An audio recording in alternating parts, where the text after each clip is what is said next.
감사합니다. 안다는 것이 때로는 참 허망할 때가 있습니다. 그래서 제가 지난주에 일반적으로 우리가 알고 있는 사실이 진실이 아닐 가능성이 있다는 것을 이제 제 친구 목사의 경험을 통해 말씀드렸습니다. 문제는요, 이 세상에는 그런 일들이 너무 비일비재하다는 거예요.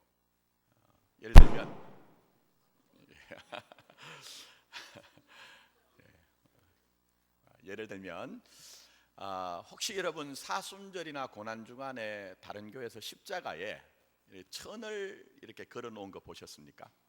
근데 그 모양이 꼭 보이기에는 M자 모양으로 보여요. 한동안 SNS나 인터넷에 그게 이제 19세기의 캐톨릭에서 시작된 마리아의 십자가, 그것과 비슷하다, 유사하다. 그렇기 때문에 이것은 마리아를 숭배하는 어떤 것이다 해서 그게 난리가 났어요. 그렇게 했던 목회자들이 그것 때문에 고통을 당하고, 또 교회는 몇몇 교회는 그것 때문에 굉장히 소란스러웠습니다. 근데 그게 사실일까요, 여러분? 결론적으로 말씀드리면 완전히 엉터리입니다. 완전히 엉터리예요. 실제적으로 십자가의 어떤 장식을 하는 것은 서구교에서는 장로교, 감리교, 루터교회의 오래된 전통입니다. 캐톨릭은요, 오히려 미사가 제2적인 성격이 강합니다. 좀 쉽게 말씀드리면 제사와 비슷하다는 거예요. 그래서 함부로 제단 앞에 있는 특히 십자가에는 손을 대지 못합니다.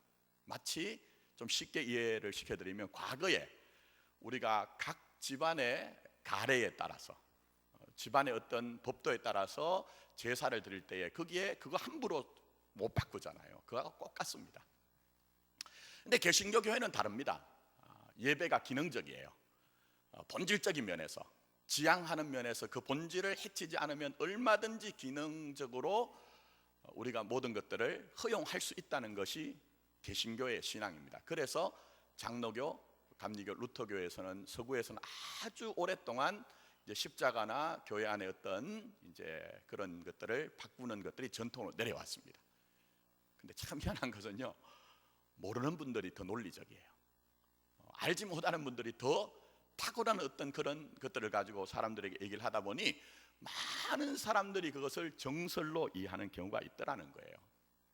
자, 그래서 저희들은 좀 알되 제대로 알자, 바르게 알자. 그게 바로 기독교 신앙이란 것을 우리가 좀 이해를 해야 됩니다. 그런 점에서 루터가 이런 혼란을 막기 위해서 우리에게 이제 얘기한 게 있습니다. 그게 뭐냐면은 디아포라와 아디아포라란 얘기입니다. 라틴어기 때문에 좀 복잡습니다. 디아포라가 무슨 얘기냐 하면요, 꼭 있어야 하는 것, 꼭 있어야 하는 것. 아는 라틴어의 부정어입니다. 부정접도이기 때문에 뭐 있어도 좋고 없어도 좋고, 그렇기 때문에 허용할 수 있는 것, 이런 뜻입니다. 좀 우리로 쉽게 얘기하면 본질적인 것과 비본질적인 것, 이렇게 이해를 하시면 될 것 같아요. 자, 그러면 이해를 좀 하기 위해서 여러분 스스로 한번 답을 한번 해보십시오. 자, 예를 들면 김장철이 됐습니다. 교회 김장을 해야 되는데 멸치 액젓을 쓸 것인가, 갈치 액젓을 쓸 것인가, 이거 디아포라입니까, 아디아포라입니까? 아디아포라죠. 이건 뭐 어떤 걸 써도 괜찮아요. 그런데 어떤 교회에서는요, 오랫동안 멸치 액젓을 써왔다가 그 해에 갈치 액젓을 썼다가 난리가 났답니다. 그 교회가 멸치 액젓파와 갈치 액젓파로 나뉘어지고 다툼이 일어났다는 그런 얘기가 있습니다. 자, 그럼 조금 더 들어갑니다. 우리 교회 안에 지금 이제 카펫이 있습니다. 카펫이 있는 것과 없는 것, 또 있다고 하면 이 카펫의 색깔이 붉은색이어야 하느냐 다른 색깔이어야 하느냐는 디아포라일까요, 아디아포라일까요? 아디아포라입니다. 본질적인 건 아니에요. 교회 기능에 따라서 우리가 할 수 있는 것도 있고 없는 안 해도 된다는 거예요. 그럼 조금만 더 여러분 생각할 거리를 드릴게요. 우리 강백상 뒤에 보시면은 십자가가 있습니다. 이 십자가가 여러분 디아포라일까요, 아디아포라일까요? 여러분 얼굴이 굉장히 심각해 주세요. 한 번도 십자가 없는 교회를 본 적이 없는데, 근데 실제로는 아디아포라예요. 그래서 요즘 여러분들 혹시 여러분이 평생 동안 저희 교회만 섬기셨기 때문에 그런 교회를 못 보셨지만, 저는 목사이기 때문에 뭐 다양한 교회, 여러 군데 교회를 가봅니다.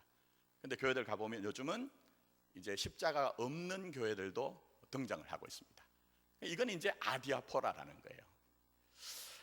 자, 제가 왜 이 말씀을 드리냐 하면요, 우리는 많은 경우에 나의 행위가 지속적이고 반복적이면 나중에 그것은요, 이게 익숙한 것입니다. 무슨 말인지 이해가시죠? 익숙한 것이지만 그게 진리가 아닐 수가 있다는 사실을 우리가 알아야 된다는 거예요. 근데 우리가 때로는 내가 익숙하기 때문에 진리라고 생각하면서 정작 놓치지 말아야 되는 것을 놓치는 경우가 있습니다. 자, 예를 들면요, 또 예를 들어 드립니다. 어떤 교회들 가면 제가 막 화가 납니다. 목사로서. 건물이 아주 크고 부속 건물이 많은 교회들 가보면요, 그 교회 건물에다 명패를 붙여놨는데, 뭐 예를 들면 성전이라는 이름을 갖다 붙였어요. 뭐 이쪽 건물은 예루살렘 성전, 저쪽 건물은 베들레헴 성전, 이렇게 해놨는데, 여러분 이게 과연 성경적으로 맞는 얘기입니까? 틀렸습니다. 여러분, 주님이 오셔서요, 손으로 지은 성전은 전부 다 폐하셨습니다. 자기 자신의 몸이 깨트려짐으로 말미암아 하늘 성전인 그분이 여러분을 뭐로 삼았어요? 성전으로 삼으셨잖아요. 그래서 여러분이 교회라고 얘기를 하는 거예요. 근데 엄연한 성경의 진리가 있음에도 불구하고, 아니 멀쩡한 교회, 특히 규모가 크면 클수록 건물에다가 성전이라는 이름을 갖다 붙여놓은 것은 왜 그럴까? 물어보지는 않았습니다. 제가 제 스스로 해석을 할 때는 교만하기 때문에 그렇다고 생각해요. 영적 교만이 있기 때문에. 우리가 이 정도로 이렇게 크고 아름다운 건물을 짓고 대단한 교회가 된 것은 우리 교회에는 너희들과 다른 하나님의 은혜가 있었다는 거예요. 하나님의 도우심이 있었다는 거예요. 제가 볼 땐 그래요. 근데 하나님의 은혜는요, 규모로 하나님의 은혜를 따질 수 있는 게 아니거든요, 여러분. 또 더 나가서는요, 제가 생각할 때는 가끔 의문이 들어요. 이 교회 담임 목사는 제대로 신학을 한 것인가? 이 교회 담임 목사는 성경을 읽고 있는 것인가? 이런 의문이 들 때가 있다는 것입니다. 그래서 우리가 늘 주지해야 되는 것이 있습니다. 그게 뭔지 아십니까? 서양 격언에 알프스산을 중심으로 알프스산의 이쪽과 저쪽에 우리가 알고 있는 진리는 다를 수 있다는 거예요. 알프스산을 중심으로 내가 이해하고 있는 그런 진리와 또 이쪽에서 이해하고 있는 진리는 엄연하게 파편적이고 부분적일 수 있다는 그 가능성을 우리가 인식하고 있어야 된다는 거예요. 그리고 더 나아가서는 우리가 생각하고 우리가 판단하고 결행하는 것들에 대한 그것을 분별할 수 있는, 식별할 수 있는 기준이 있어야 됩니다. 그 기준이 분명히 있어야 돼요. 자, 그러면 교회와 성도에게 기준은 뭐죠? 기준은 목사입니까? 아닙니다. 속지 마세요, 여러분. 절대 속지 마세요, 여러분. 저는 저를 믿으라고 한 적 한 번도 없습니다. 정말 교회와 성도의 가장 중요하고 원질적인 그 기초는 뭐죠? 하나님의 말씀인 성경이에요. 하나님의 말씀이 성경이에요, 여러분. 아무리 유력한 사람이 있다 할지라도 그 사람이 하나님의 말씀인 성경을 벗어난다면 여러분은 노할 수 있는 용기가 있어야 돼요. 아니요라고 거절할 수가 있어야 된다는 것이죠. 근데 이렇게 우리가 하나님의 말씀인 성경을 기준으로 삼을 때 정말 중요한 것이 있습니다. 우리의 신앙의 출발인 나는 누구냐? 나는 누구냐 하는 게요, 세상의 철학이나 허탄한 신화가 아니고 정말 우리를 살리는 그 진리의 말씀 안에서 내 인생이 이해되어지고 해석이 되어져야 되거든요. 나는 누구인가 하는 것이. 왜 그런지 아십니까, 여러분? 그렇지 않을 때 우리가 우리 스스로를 괴롭게 합니다. 여러분 혹시 매스컴에서 다루었죠? 선풍기 아줌마라고, 아주머니라고 해서 한번 다루었어요. 그분 얼굴이 보통 사람의 한 3배 정도가 됐어요. 완전히 무너져 있어요. 근데 이분이 보니까 원래는요 20대 때는 가수 활동을 했어요. 보셨습니까? 아주 예뻐요. 아주 예뻐. 근데 이분이 그때에 자기 눈과 코가 조금 마음에 안 들었던 것 같아요. 그래가지고 그것을 이제 손대기 시작해가지고 자꾸 자꾸 수술을 해도 마음에 안 드니까 반복적으로 계속 하다가 나중에는 수술을 못 하게 됐어요. 근데 정신적인 문제가 오면서 자기에게 음성이 들리는 거예요. 그래서 자기 스스로 주사기를 가지고 파라핀과 콩기름을 얼굴에 넣기 시작했대요. 그렇게 완전히 망가진 거예요. 얼마 전에 보니까 이분이 향년 57세로 별세했어요. 얼마나 불쌍한 영혼인지, 얼마나 안타까운지 몰라요. 근데 문제는요, 아담 이래로 모든 사람이 정도의 차가 있을 뿐이지 죄의 영향으로 말미암아 우리가 우리 자신을 판단합니다. 무엇으로요? 업적과 실적으로. 업적과 실적으로 나를 봐요. 더 나아가서 내가 내 안에 고유한 의미와 가치를 알지 못하기 때문에 자꾸만 다른 사람들이 판단하는 그 판단을 가지고 내가 나를 봐요. 그게 어쩔 수 없는 아담 이래로 모든 사람들이 가진 연약함입니다. 말씀드린 것처럼 우리가 정도의 차가 있을 뿐이지 모든 사람이 그렇기 때문에 우리는 정말 누구가 우리의 인생을 흔들 수도 없고 또 우리의 인생에 대해서도 그걸 지워낼 수 없는, 나에게 주신 하나님의 말씀 안에서 내 인생의 의미와 고유한 가치를 찾아내야 됩니다. 그거 찾아내야 돼요, 여러분. 그래야 흔들리지 않고 격동치지 않고 요동치지 않는 그런 인생을 살 수가 있기 때문입니다. 말씀드린 것처럼 말씀 안에서 내 인생 해석하지 못하면요, 결정적인 순간에 믿으면서도 믿음의 부유함을 누리지 못합니다. 또 그리고 더 나가서 누가 나를 정죄하지 않아요. 근데 내가 나 스스로를 정죄하고 착착하는 그런 모습이 우리에게 있더라는 것입니다. 그렇기 때문에 성경, 하나님의 말씀이 우리에게 펼쳐내시는 나는 누구인가 하는 것들을 잘 이해를 하셔야 됩니다. 자, 그런데 에베소서 2장 말씀 보시면 이미 설명드린 부분이 많습니다만 사도 바울의 얘기는 바뀌었다, 변했다, 어떤 한 분으로 말미암아 너희들의 인생은 그때라고 하는 이전과 이제라고 하는 이후가 완전히 영적 그 현실과 신분과 존재가 바뀌었다, 변했다고 선언을 하고 있는 거예요. 그러니 우리가 우리 자신에 대한 이해가 내가 나 스스로 실적과 업적을 가지고 바라보는 것이 아니라 남들의 시선을 가지고 내가 나를 이해하는 것이 아니라 그 바뀌어진 영적 현실을 가지고 내가 나를 바라봐야 된다는 거예요. 그게 우리가 믿는 신앙에서 너무너무 중요하다는 겁니다. 자, 그러면 그렇게 바꿔내신 분이 누구시죠? 누구세요? 예수님이잖아요. 내 인생을 변화시킨 분이 예수님이잖아요.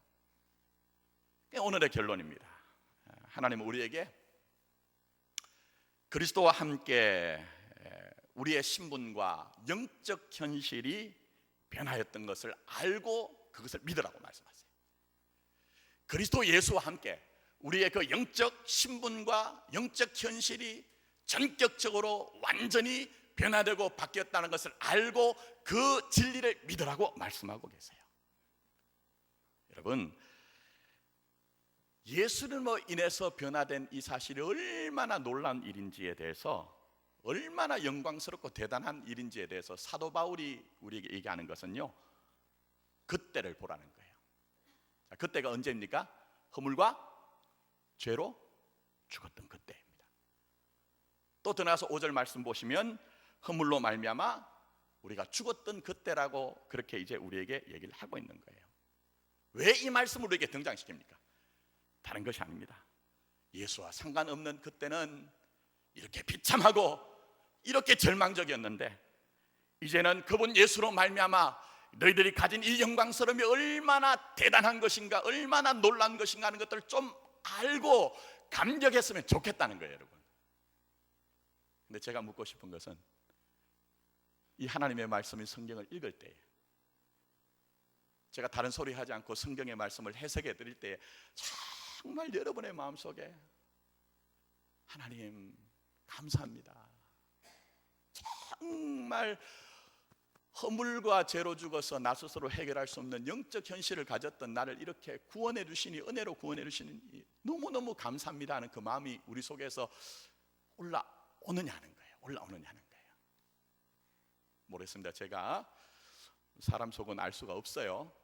그러나 표정을 보니 뭐 그럴 수도 있겠죠, 이런 이제 마음을 가진 분들이 많은 것 같아요. 많은 분 같아요.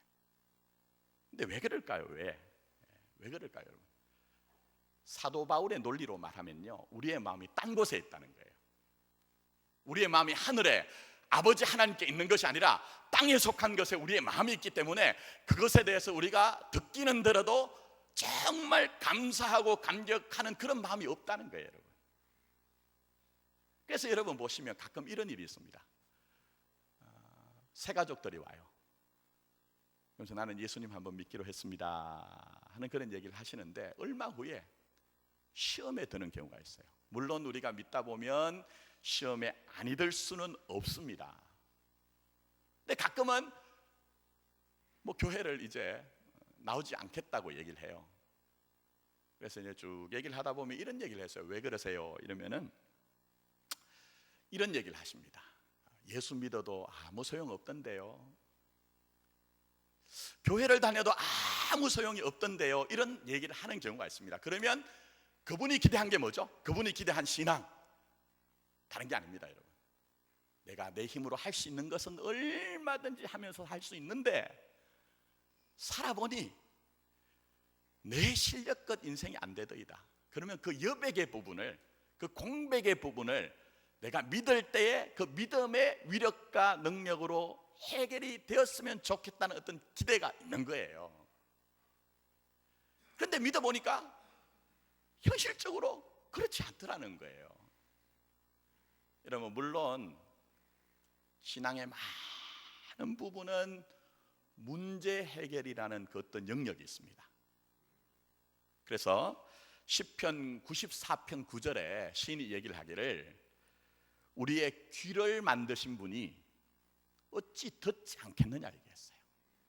우리가 작은 신음에도 하나님은 우리에게 귀를 기린다고 우리는 알고 있잖아요.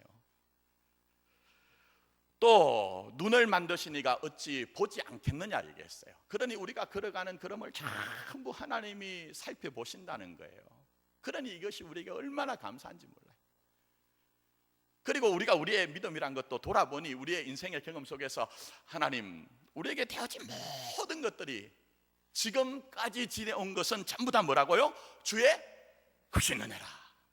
크신 은혜라는 고백이 있잖아요. 그러니 문제 해결이라는 것이 굉장히 중요하거든요. 그러나 기독교 신앙은 그게 궁극적인 목적이 아닙니다. 우리가 가져야 되는 신앙은 그게 전부가 아니라 더 높은 차원, 더 깊은 차원, 더 넓은 차원이 있다는 거예요. 그게 오늘 본문에 등장하는 말씀. 1절에서는 허물과 죄로 죽었던 너희를 살리셨다. 5절에서는 허물로 죽었던 우리를 살리셨다는 그 하나님의 말씀 속에 우리의 인생이 있다는 거예요.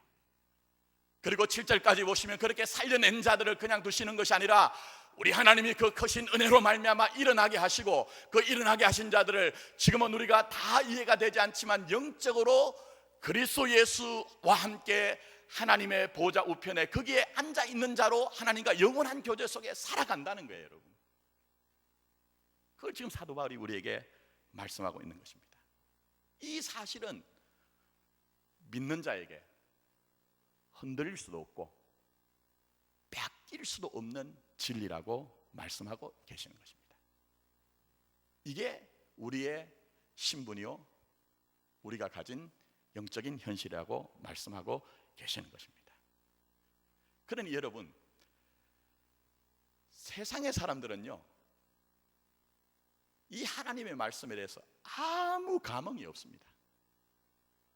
제가 조금 더 강해를 해나가면서 과연 구원받은 자가 어떤 특질이 있기 때문에 세상 사람과 다른가에 대해서 설명을 좀 드리겠습니다만, 세상 사람들은요, 이런 얘기를 해도 반응이 없고 감흥이 없습니다. 근데 우리는 거기에 대해서 반응이 있죠? 표시는 못하지만 우리 속에서 감사와 감격이 일어나죠? 왜 그렇습니까? 허물과 죄로 죽었던 그 현실은 과거의 사건으로 끝나는 것이 아니고 어떤 영원한 미래와 연관이 있다는 거예요. 영원한 미래와 연관이 있다는 거예요. 그러니 이것이 우리에게 감사가 되고 감격이 되는 것이라고 우리에게 말씀하고 있는 거예요. 저는 모심에 둘만 뒀는데요, 만약 제가 딸을 뒀다고 하면요, 저는 제 딸아이에게 이런 얘기를 할 것 같아요. 얘야, 모심애가 좀 얼굴이 안 돼도 괜찮다, 키가 좀 모자라도 괜찮다, 그러나 미래가 없는 놈은 절대 만나면 안 된다. 무슨 말인지 이해가세요, 여러분? 용모가 좀 떨어져도 되고 키가 좀 안 돼도 되지만 미래가 없는 녀석은 너는 만나면 안 된다, 이런 얘기를 제가 얘기를 할 것 같아요. 여러분, 우리가 때때로 힘들고 어려운 일이 있지만 그걸 견뎌내는 이유가 뭡니까? 미래에 대한 소망이 있기 때문이잖아요. 근데 정말 우리가 우리의 삶 가운데서 그렇게 기대했던 그 소망이 무너질 때는요, 누가 나를 아무리 이렇게 세우려고 할지라도 때로는 정말 무릎이 꺾여지잖아요. 그러니까 그 미래가 얼마나 소중한가 하는 거예요. 자, 허물과 죄로 죽었다는 것은요, 성경이 얘기하는 것은 한 번의 과거가 아니라는 거예요. 이 허물과 죄로 죽은 것, 이 문제를 해결하지 않으면 한 번 죽는 것은 정하신 바요, 그 위에 심판이 있는데, 정말 우리가 이 땅에서 경험하는 절망들 있잖아요. 부분적인 절망들, 때로는 돈 문제 때문에, 경제 문제 때문에, 때로는 건강 문제 때문에, 때로는 가족들, 인간관계, 자식들 문제 때문에 경험하는 그 절망들, 한순간 탄식이 나오는 절망들. 성경에서는요, 가끔 자기가 자기 생일을 저주하는 사람이 있더라고요.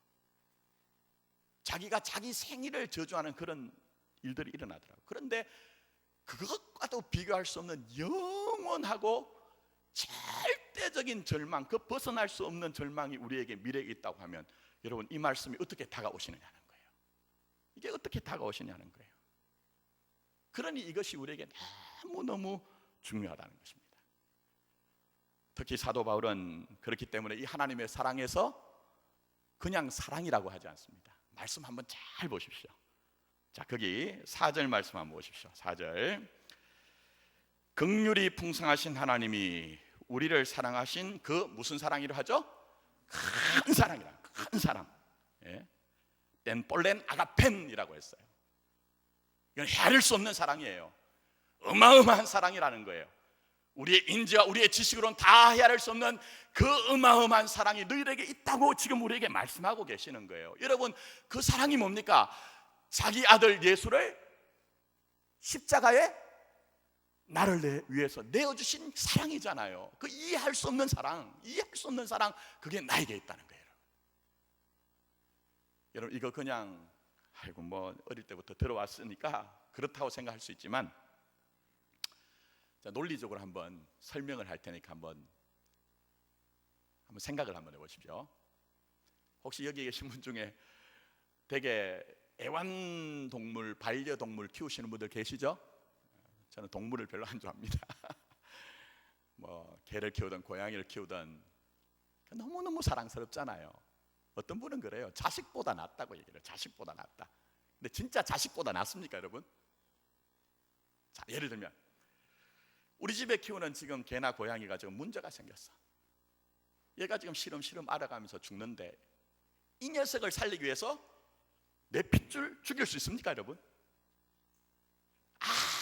아무리 평소에는요, 내 자식보다 혈육보다 낫다고 해도 진짜 내 아들 죽일 수 없습니다. 그렇지 않습니까, 여러분? 맞죠? 근데 여러분, 논리적으로 한번 생각해 보세요. 피조물인 허물과 죄로 죽은 우리를 위해, 피조물이 아닙니다.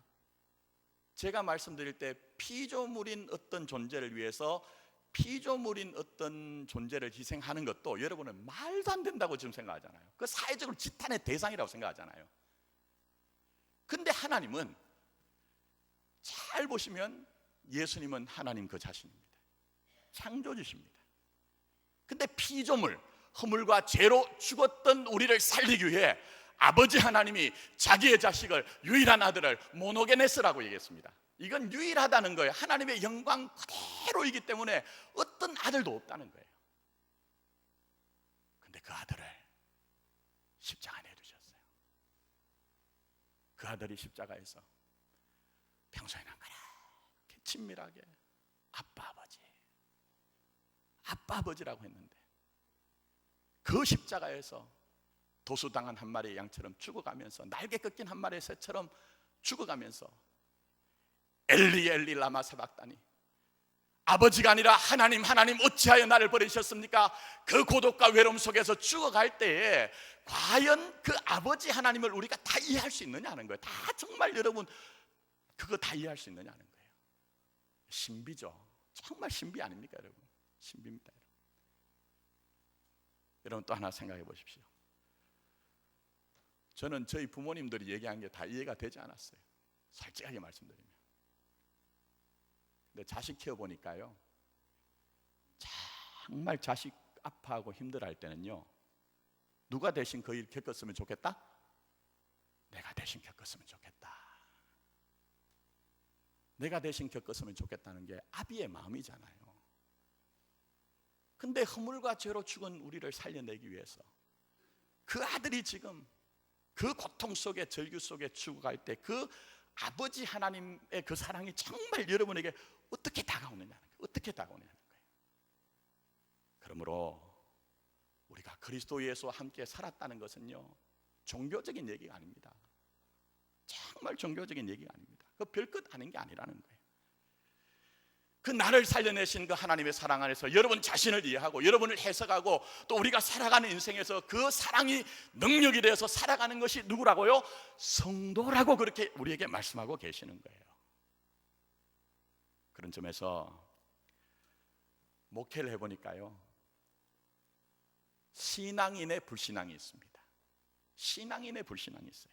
그게 바로 그리스도 예수 안에서 이루어진 그 하나님께서 이루신 그 일이 얼마나 영광스럽고 얼마나 대단한 것인가 하는 것들을 인정하지 못하고 내 편에 있는 대단한 일 있죠. 내 편에 있는 대단한 일, 그것만 고집하면서 하나님 이것 이루어 주세요 하는 그 고집을 믿음으로 우리가 때때로는 착각하고 오해하는 경우가 있더라는 거예요.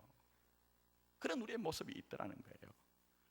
그러니 믿는다고 하지만 사실은 불신하는 것이고, 그렇게 믿지 못하다 보니 하나님이 말씀하신 생명의 풍성함과 하나님의 나라를 맛보지 못하며 우리가 때론 종교적으로 우리가 살아가면서 우리가 가면을 쓰고 살아가는 그런 모습이 우리에게 있더라는 거예요. 그러니 우리에게 뭐가 중요합니까? 진짜 우리에게 뭐가 중요하냐는 거예요.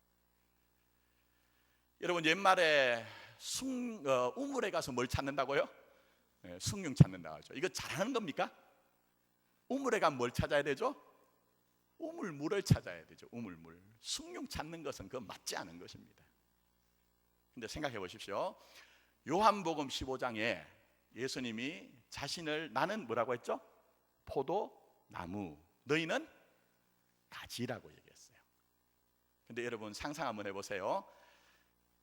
가지인 내가 나무인 주님에게 나가서, 여러분 예수님 나는 포도나무에 가지니 포도 열매가 맺히게 해주세요 하는 건 맞죠? 맞은 거예요 여러분. 근데 마치 우물에서 숭늉을 찾는 것처럼 포도나무 가지가, 주님 저는 제 가지에 열린 이 포도 열매가요 알도 작고 뭐 이거 탐스럽지도 않으니 저에게는 어마무시하게 탐스럽고 커다란 사과가 열리게 해주세요, 수박이 열리게 해주세요. 우리가 우리의 신앙이 그럴 때가 많이 있더라는 거예요. 많이 있더라는 거예요. 그러니 우선은 내게 이루신 하나님의 사랑, 그 큰 사랑을 인정할 수 있어야 됩니다. 그냥 사랑이 아니라 아들을 십자가에 내어주심으로 은혜로 구원받은 자가 되게 하신 그 큰 사랑을 인정할 수 있어야 됩니다. 그리고 그 사랑 안에 발생이 되어졌고 이제는 있게 되는 일들을 믿는 믿음을 가져야 된다는 거예요. 그게 뭡니까? 허물과 죄로 죽었던 나를 살리셨고, 그렇게 살리신 나를 일으키셨고, 그 일으킨 나를 그리스도 예수와 함께 어디에 앉히셨죠? 하늘에 앉히셨다. 그 영적 현실이 바로 나 자신한 것을 믿어야 된다는 것입니다. 예, 말씀했습니다. 제 아래로 3살 아래 동생이 있습니다. 제가 몇 살 때인지 몇 학년 때인지도 기억도 안 나요. 가족들하고 살던 곳에서 좀 떨어져 있는 계곡으로 물놀이를 갔습니다. 가족들은 저쪽에 있고 제가 제아우하고 물놀이를 하고 있는데, 그 계곡이 굉장히 물이 깊고 또 물살이 새었어요. 근데 커다란 바위가 있는데요, 그 바위가 있는 곳은 어떻게 되죠? 물이 와류가 생기잖아요. 위에서 제가 동생하고 놀고 있다가 어느 순간 동생이 안 보이는 거예요.